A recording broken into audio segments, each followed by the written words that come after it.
Good afternoon and welcome to the OOH-RAH Report. I am your host, Anthony Keverett, and today we are talking about Beach Break, AEW, one of AEW's big Wednesday shows as we start to build more towards Revolution, which is in March. So the show opens up immediately. No cut, no nothing, no promo, none of that. Straight into the tag team battle royal where the winner gets a shot at the Bucks Championship at Revolution. And this was a solid match. Everybody involved, everybody got their crap in. And the best part about it was that a lot of storylines ended up progressing during this. The big one was that FTR was removed from the match based on beating up Jungle Boy and, throwing the dust from last week. And that gets resolved pretty quickly as later in the show we see that FTR beat up Marty Scurll and that feud will continue. You get some stuff from the Good Brothers and the Bucks leading to their inevitable champion versus champion match at some point. And the match ends with Jericho being the last man standing. So Jericho and MJF will get a championship match against the Bucks at Revolution, which leads to more inner circle turmoil, which I like, and I do think that there is an actual chance for MJF and Jericho to leave Revolution with the tag team championships, which I would like to see, but I do think it's a little early to take the titles off the Bucks, especially with them building to the Good Brothers. So I think that match will end via shenanigans at Revolution, whether it be the Inner Circle or Bullet Club getting involved. So next up, we get a nice little segment of Sting and Darby, basically just promoting their street fight. Nothing crazy here. And yeah, more hype for this matchup, and I'm excited. And we also get the formal announcement that next week we will get Darby Allin defending his TNT Championship against Joey Janela, which also gets me really excited. That's a really good matchup on paper.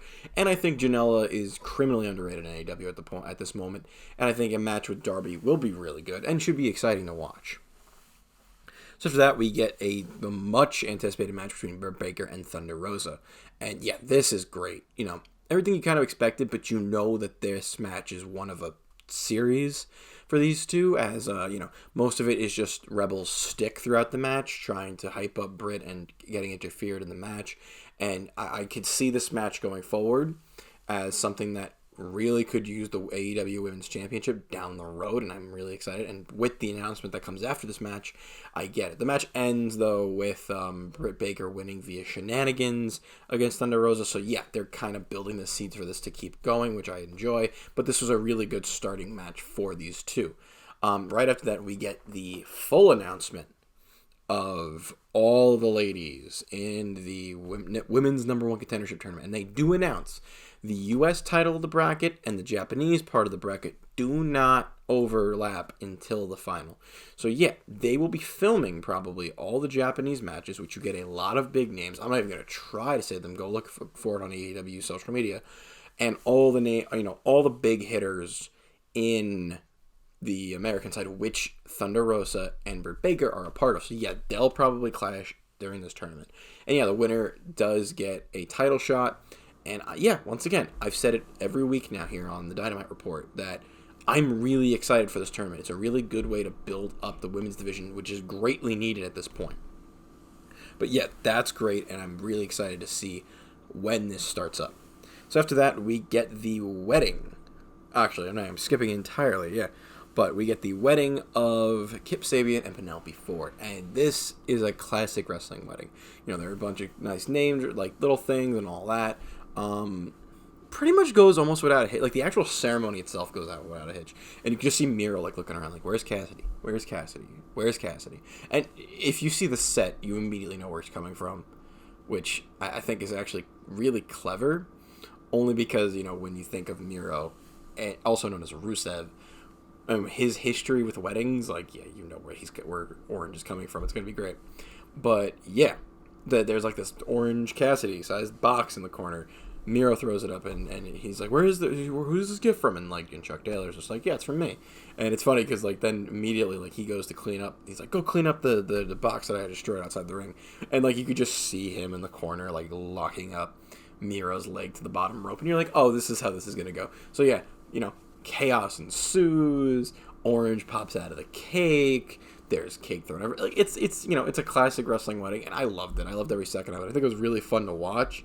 And yeah, this is just going to continue their feud, and I'm happy about it. And I think for the wedding that's been so hyped up, you've heard about this wedding for many, many weeks, And to finally get this kind of payoff with the best friends in Orange Cassidy, I love it. I think it's great.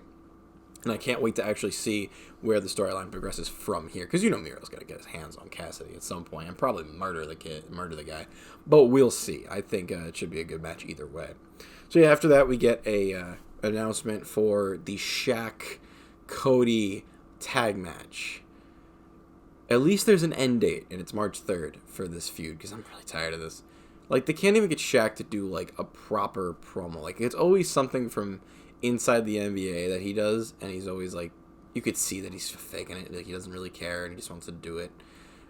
Whatever. Just get this over with so I could be done with it, because I hate the fact that Shaq is going to be wrestling on AEW television. Oh, it's so terrible, but I digress. So yeah, after that we get a war between Eddie Kingston and Lance Archer. Like, this is a fucking fight, and it's great.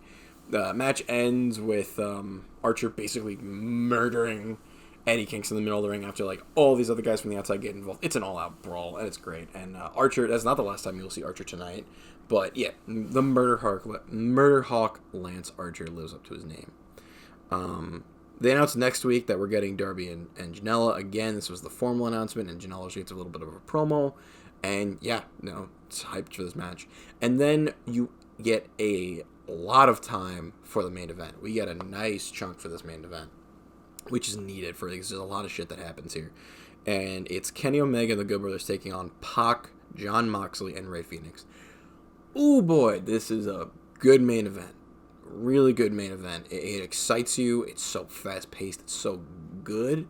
And the ending is solid. Everybody gets their shit in. It's really good. And it's everything you expect from these six guys. And it just does not disappoint. So yeah, at the end of the match, the Good Brothers hit I forget what it's called, their double team finishing move on Rey Fenix, so Mox doesn't take the pin. And yeah, 1, 2, 3.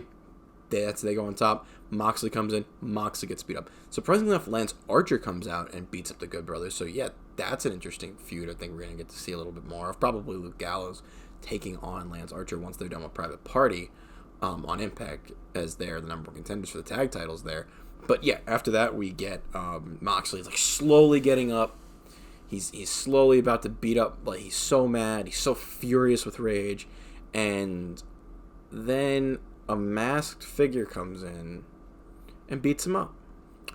I personally didn't. This man did not cross my mind when I first saw it. I thought it was going to be somebody from the Bullet Club or some random guy. Like, I really thought, like, for a second I thought it was going to be Switchblade, but I knew it wasn't. But it is Kenta, and he hits the go to sleep on Moxley. And I remember that New Japan had a show not long ago where Kenta is now the number one contender for Jon Moxley's IWGP United States Championship. And the only thing that entered my mind was New Japan has entered this feud. And if this is what I think it is, and if they're going to do this the same way that they're going to do the Impact stuff, because right now, I don't believe New Japan has a TV contract in the United States. They're going to build up New Japan on Dynamite.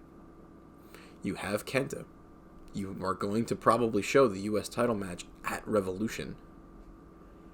This is a really good opportunity to bring New Japan into America, show New Japan to new American audiences. Kenta and Moxley are going to go at it. And this is a really good opportunity for New Japan, and I am very, very excited for this. And overall, Beach Break, solid show. I think they built it up really well over the past few weeks, and it did not disappoint. Like, all the stuff that was shown, all the matches were solid. They all for the storylines, and they're all setting up stuff for Revolution. Once again, the only bad thing I thought about Dynamite this week was the Shaq stuff, and that's just because I'm not a fan of that kind of storytelling in AEW. Like WWE, it makes sense to me, but in Dynamite and AEW, it really doesn't for me. But yeah, no, solid show. Solid setup for Evolution, and I am extremely excited to see how New Japan enters the fray with this Impact AEW rivalry.